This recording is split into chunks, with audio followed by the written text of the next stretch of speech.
히브리서 3장 오늘 말씀 가운데 정말 기쁨과 감사가 넘치기를 주의 이름으로 축원을 드립니다.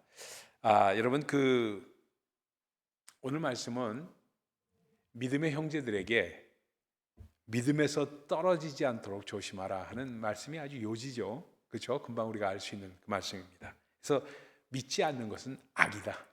아주 간단하게 딱 잘라서 얘기합니다. 믿지 않는 것은 악이다. 그래서 믿음이 우리로 하여금 하나님께 붙어 있을 수 있게 하는 은혜의 방편이다.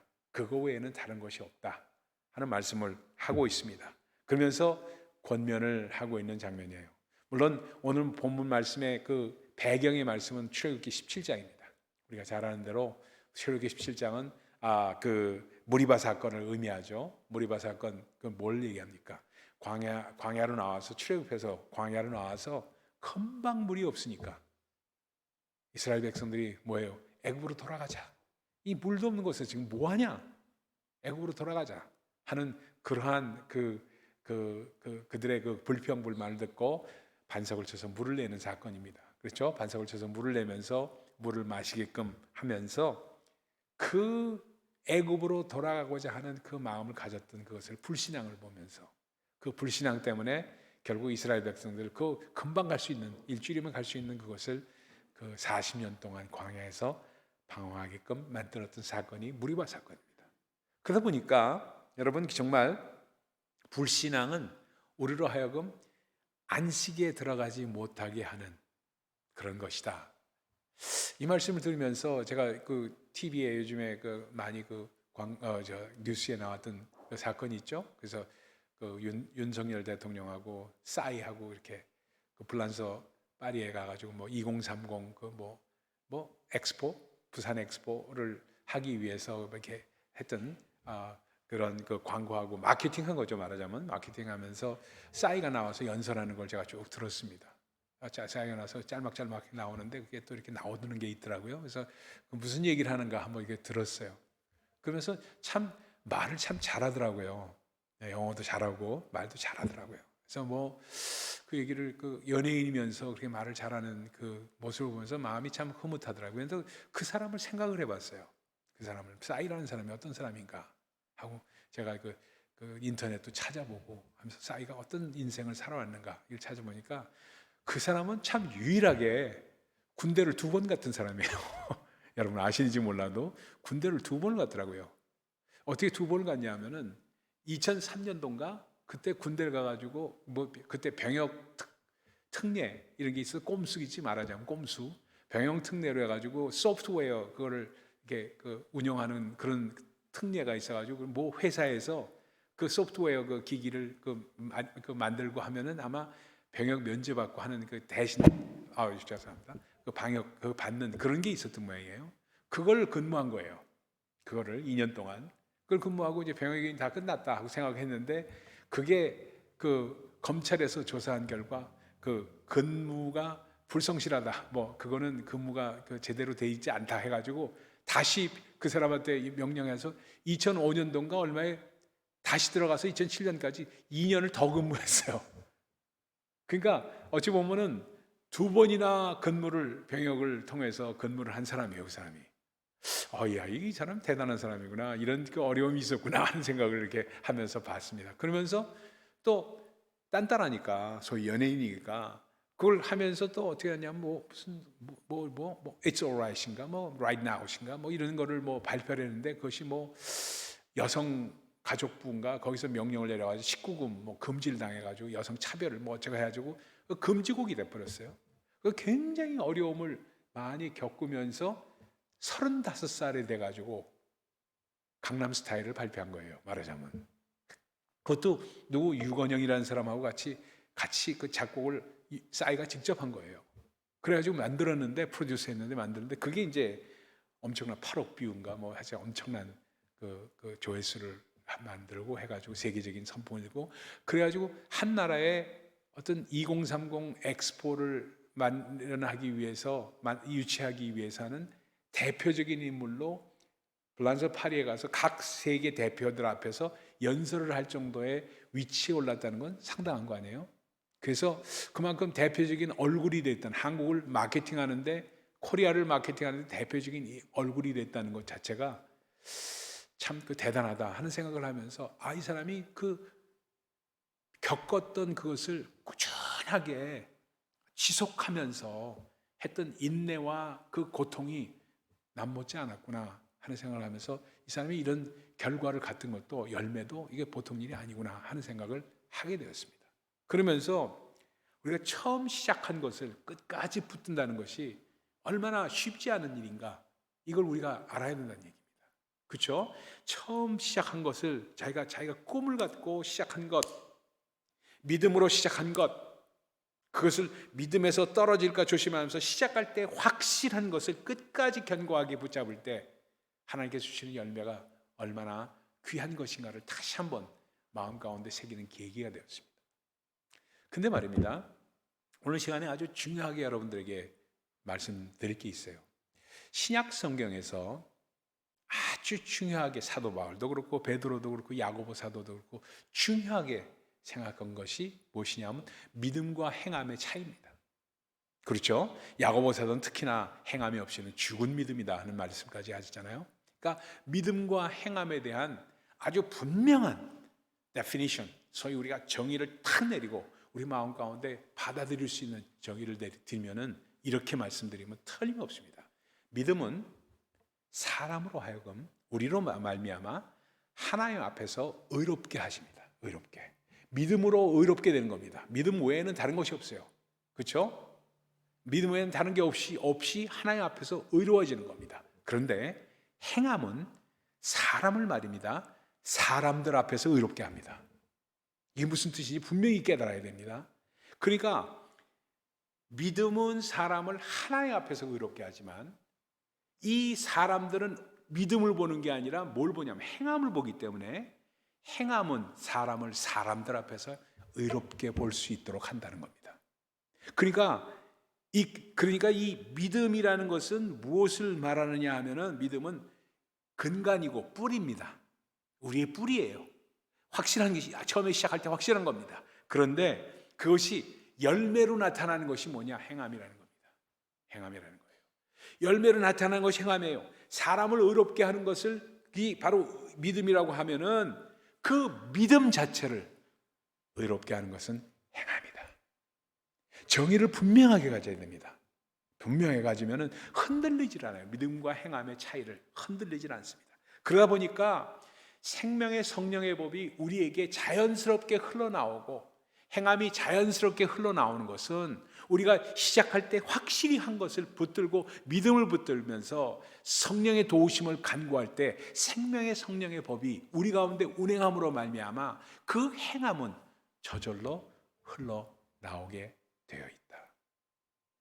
정리가 되십니까? 그러니까 이 정말 우리 심령 가운데 이 믿음이 어떻게 우리 가운데 정말 확실하게 되느냐, 그렇기 때문에 시작할 때 확실한 것을 끝까지 붙드는 그 마음이 우리 가운데 있어야 되는 것이 어떻게 나타나는가를 알 수가 있습니다. 그런데 말입니다, 그런데 우리가 그래요. 우리의 마음이라는 게 어떠냐면요, 여러분, 우리 마음에 사실은 이 믿음은 마음에서 시작되는 거니까 마음으로 믿어 의에 이른다고 그랬죠. 마음으로 믿어. 그러니까 마음으로 믿는 겁니다. 그러니까 마음이라는 것이 아주 중요한데, 마음이 어떠냐면 마음이 이 너그러울 때, 우리 마음이 너그러울 때는 어떠냐면 세상 모든 것을 품을 수 있는 만큼 풍성합니다. 그렇죠? 우리 마음이 너그러울 때 세상 모든 것을 뭐 다 좋아 하면서 다 품을 수 있을 정도가 됩니다. 근데 이 마음이 쫀쫀해질 때, 옹졸해질 때, 그때는 뭐냐면요, 바늘 하나도 들어갈 자리가 없습니다. 우리 마음이 그래요. 원래 마음이 옹졸해지면은요, 누가 뭐 하면은 금방 화가 나고 금방 견딜 수 없게 되는 게 우리 마음입니다. 그러니까 이 마음을 어떻게 붙드느냐 하는 것이 아주 중요하게 드러나는 것이 그래요. 그러니까 뭐라고 말씀하시냐면, 너희가 시작할 때 믿음으로 시작했고 은혜로 시작하는데 마칠 때 율법으로, 그러니까 율법으로 마치겠느냐 하는 사도 바울의 그 말씀은 무슨 뜻이냐면은, 마음이 너그러울 땐 믿음으로 다 이루어지는데 점점 마음이 옹졸해지면 어떻게 되냐면 믿음은 사라져버리고 은혜는 사라져버리고 율법으로 따지는 사람이 되어버린다는 겁니다. 그렇죠? 그러니까 이 심령을 가운데 심령을 잡으려면 어떻게 되냐? 다시 한번 봅니다. 자, 여기 보십시다. 자, 13절로 갑니다. 13절. 이게 아주 암송구절이라서 너무 중요한 이 말씀이에요. 14절이 암송구절이지만 자, 13절 같이 읽습니다. 시작. 오직 오늘이라 일컫는 동안에 매일 피차 권면하여 너희 중에 누구든지 죄의 유혹으로 완고하게 되지 않도록 하라. 아, 이게 키예요. 이게 키입니다. 그러니까 오늘이라 일컫는 동안에 오늘이 중요해요. 내일은 우리의 것이 아닙니다. 그래서 내일 일은 난 몰라요 하는 이 찬양이 아주 너무나도 중요한 말씀이에요. 내일은 우리 모르는 거예요. 내일을 위해서 설계할 수는 있지만 마음에 작정하고 설계할 수는 있지만 내일 일은 실질적으로 어떻게 일어날지 모르는 겁니다. 몰라요. 어떻게 될지 어떻게 알아요. 그러니까 오늘이라는 건 어제는 어떻습니까? 지나간 거예요. Yesterday, yesteryear는 다 지나간 겁니다. 지나간 거예요. 이전 것은 지나갔으니 보라, 새 것이 되었다는 새 것은 오늘입니다. 오늘이에요. 이전 것은 지나가는 겁니다. 근데 이전 것 갖고 자꾸 붙들면 어떻게 되냐? 마음이 옹졸해지는 겁니다. 옹졸해질 수밖에 없어요. 근데 오늘이라는 이날, 정말 이날에, 이 동안에 오늘이라는 이날, 오늘만 우리의 시간이니까 그때 어떻게 해야 되느냐? 서로 권면하라. 혼자가 아니라는 겁니다. 서로 권면하라는 거예요. 그렇죠? 오늘이라는 매일 피차 권면하라. 피차 권면하라고 그러잖아요. 서로 권면하라고. 마음이 옹졸해지지 않도록 서로 권면하라는 겁니다. 서로 피차 권면하고 영혼을 살리는 말을 해주고, 우리는 어차피 어떤 때는 감기 몸살이 오지만 영살이 올 때도 있어요. 영혼이 몸살을 알 때도 있습니다. 영살이에요, 영살.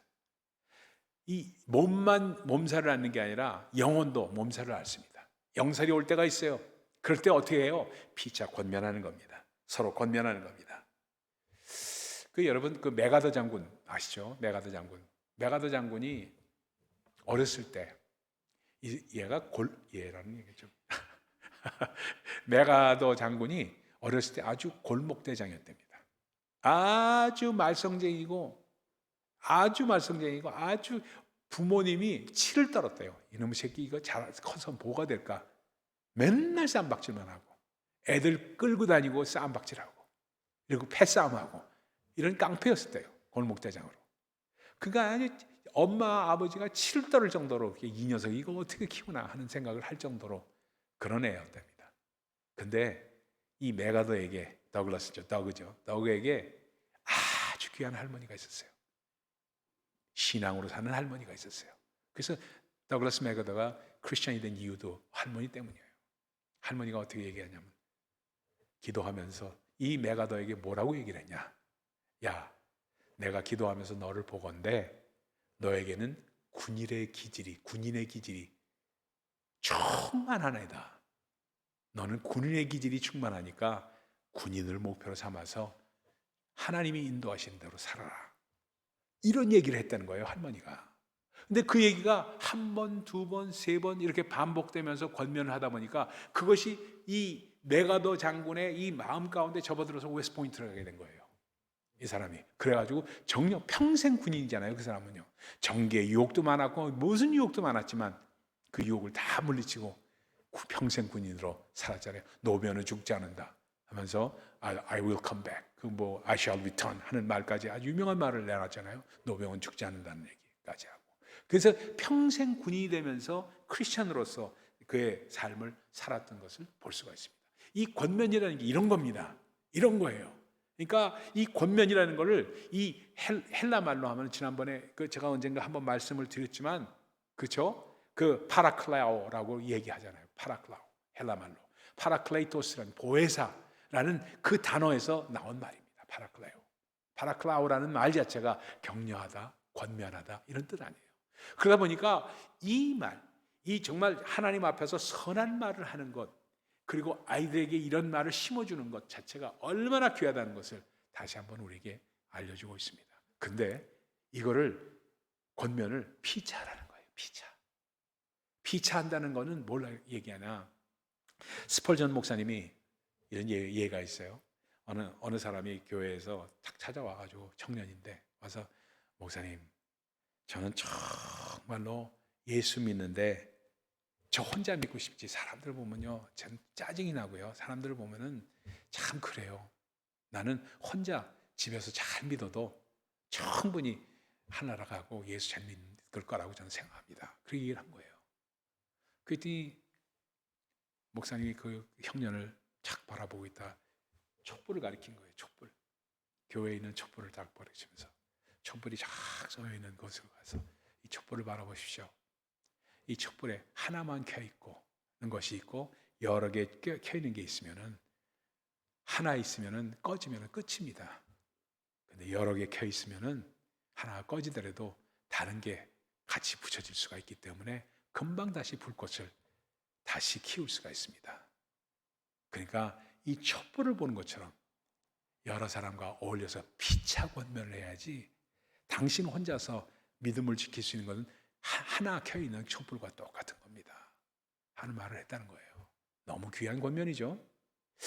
그와 같은 거예요. 우리 교회에 섬기면서 주 안에서 정말 피차 권면한다는 것은 얼마나 귀한 건지 이루 말할 수가 없대요. 이런데 여기서 뭐예요? 뭐라고 표현하냐면 너희 중에 누구든지 죄의 유혹으로 완고하게 되지 않도록 하라. 완고하게 되지 않도록 하라. 완고하게 되지 않도록 하라.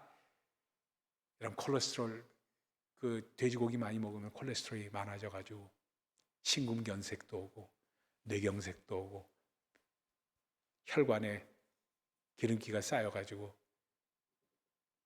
피가 탁해지고 이런 모든 현상이 오게 됩니다.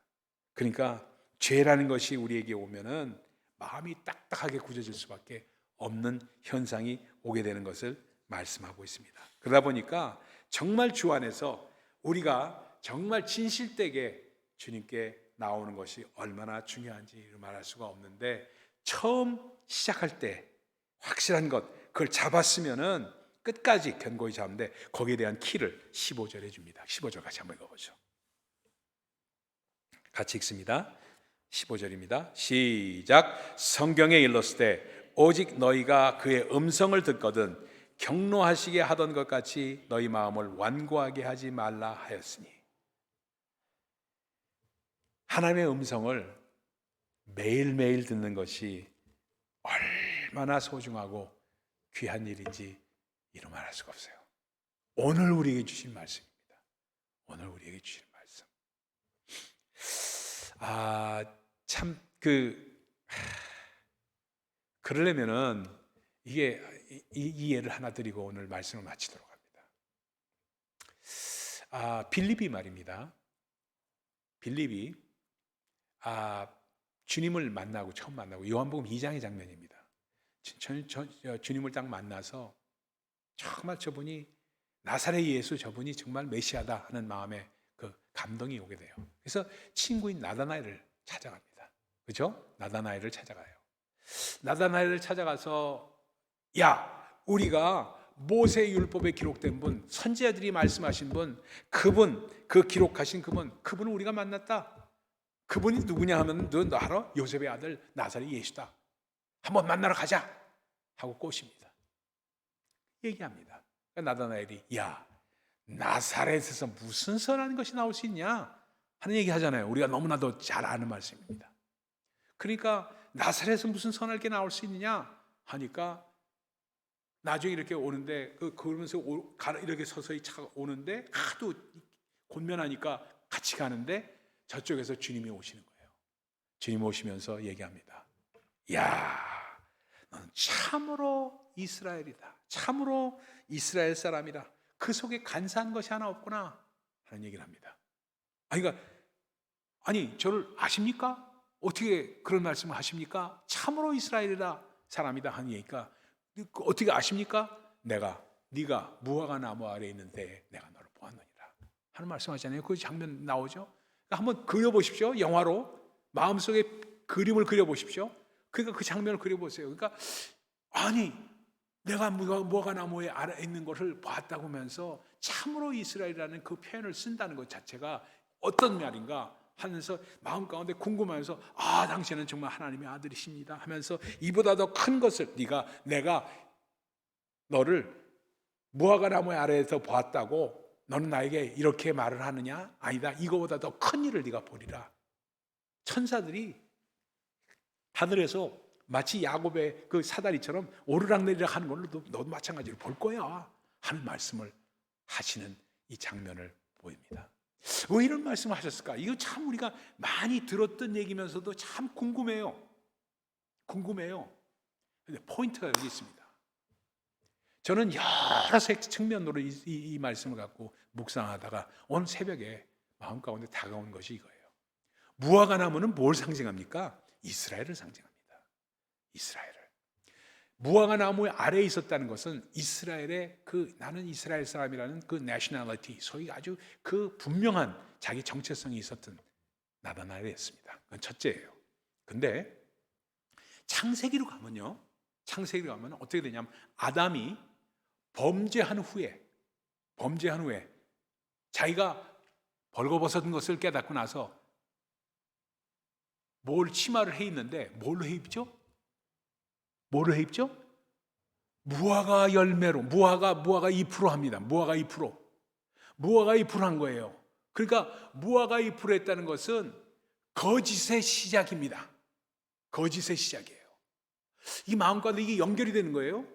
그러면서 거짓의 시작이 그 다음부터 이 하나님을 만날 때에도 내가 두려워서 피하였나이다. 두려움이 오고 거짓이 오고 두려움이 오고 그리고 하나님과 멀어지고 이런 모든 거짓의 시작이 무화과 잎으로부터 온 겁니다. 그러니까 무화과 나무는 분명히 이스라엘을 상징하지만 무화과 나무 아래에 있었다는 것은 마음 가운데 뭐가 있냐면 율법주의와 거짓이 팽배할 수 있는 마음을 갖고 있었다는 겁니다. 그런데 그때 친구인 빌립이 와서 내가 메시아를 만났는데 그분은 요셉의 아들 나사렛 사람 예수다 하는 그 말을 듣고 나사렛은 무슨 거룩한 것이 나올 수 있느냐 하는 말을 했다는 것 자체가 내 마음 가운데 간사한 것이 없다는 겁니다. 간사한 것이 없다는 거예요. 그러니까 분명히 거짓으로 휩싸일 수 있는 친구가 왔으니까 그래?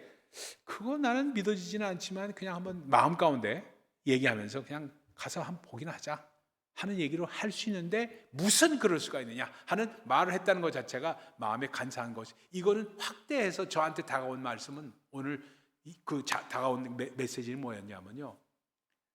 우리는 하나님 앞에 속이는 게 없고 간사한 게 없고 거짓이 없어야 되고 그것은 하나님 앞에서뿐만 아니라 사람 앞에서도 마찬가지입니다. 거짓이 없고 간사한 게 없고 그리고 속이는 게 없는 그러한 진실된 사람이 될 때 그때 하나님과의 관계에서 처음에 시작한 것을 끝까지 확실히 붙들 수 있게 된다는 그 확신이 저 마음에 오게 됩니다. 그러니까 내 마음 가운데 항상 내 마음을 소중하게 관리를 할 때 내 마음 가운데 간사한 게 없게 하고 내 마음 가운데 속이는 게 없게 하고 내 마음 가운데 기분 나쁜 일이 있었으면 기분 나쁜 일을 솔직하게 얘기할 수 있도록 하고 그래서 그걸 풀 수 있는 방법을 마련하고 사람과 사람 간의 관계도 그렇고 하나님과의 관계에서도 그렇고 기분이 나쁜 일이 있으면 기분 나쁜 일을 솔직하게 얘기해가지고 네 마음 가운데 간사한 게 없다는 칭찬을 들었던 나다나엘처럼 내가 의심이 오게 되면 의심을 확실히 얘기해서 이런 것이 내 의심이 있고 내가 내 마음을 이렇게 상하게 하는데 이것이 무엇입니까? 하면서 얘기할 수 있는 사람이 될 때 처음 시작한 것을 끝까지 붙들을 수 있는 사람이 된다는 겁니다. 다시 싸이로 돌아갈게요. 싸이가 아주 주요 핵심 멤버가 됐습니다만 싸이가 나중에 그 얘기를 쫙 하고 나서 마지막 장면에 여러분이 제가 누군지 잘 모르는 사람도 있을 것 같아서 선글라스를 딱 끼워가지고 선글라스를 딱 낍니다. 그러면서 이걸 한 거예요. 이거 말 타는 거 이거를 하면서 그래서 이렇게 표현하니까 금방 사람들이 웃으면서 보는 거예요. 그래서 아주 굉장히 위트가 있는 그런 표현을 하면서 처음 시작한 것을 끝까지 지키면서 나는 딴따라고 지금도 딴따라입니다. 그러나 나는 한국을 대표할 수 있는 연예인입니다 하는 것을, 메시지를 말로 표현하지 않고 자기 자신 스스로에게 준 거예요. K-팝을 얘기하면서. 그래서 참 잘했다 하는 생각을 저는 들으면서, 왜? 자기의 본분을 잊지 않았기 때문에. 자기가 연예인이고 딴따라면서 딴따라 흉내만 안 내고 다 거룩한 얘기, 멋있는 얘기만 했다면 오히려 그 사람을 제가 디스할 수 있었습니다. 그런데 마지막 장면에 자기는 결국 딴따라입니다 하는 그 표현을 하는 자체를, 자기의 아이덴티티를 지킨 것으로 저는 본 거예요. 여러분, 우린 크리스찬으로서 정말 주님 앞에 나갈 때 어떤 솔직한, 거짓이 없이 솔직한 사람이 될 때 주님께서 우리를 칭찬하십니다. 칭찬하세요. 거짓이 없게 나가는 것, 이게 중요한 거예요. 그래서 그렇게 될 때 우리가 시작할 때 확실한 것을 끝까지 견고히 잡고 있으면 그리스도와 함께 참여하는 자가 되리라. 이 말씀이 우리가 이루어질 줄 믿습니다. 그래서 우리 마음 가운데 의심스러운 게 있으면은 주님 앞에 토로하고, 그리고 옆에 사람들에게 토로함으로 말미암아 서로 디스커션하고, 서로 간에 피차 권면하고 격려함으로 말미암아 서로 세울 수 있도록 하면서 선한 말을 통해서 정말 끝까지 주님 앞에서 주의 백성으로, 거룩한 백성으로 세워지는 우리가 되기를 예수 그리스도의 이름으로 축원드립니다. 기도하겠습니다.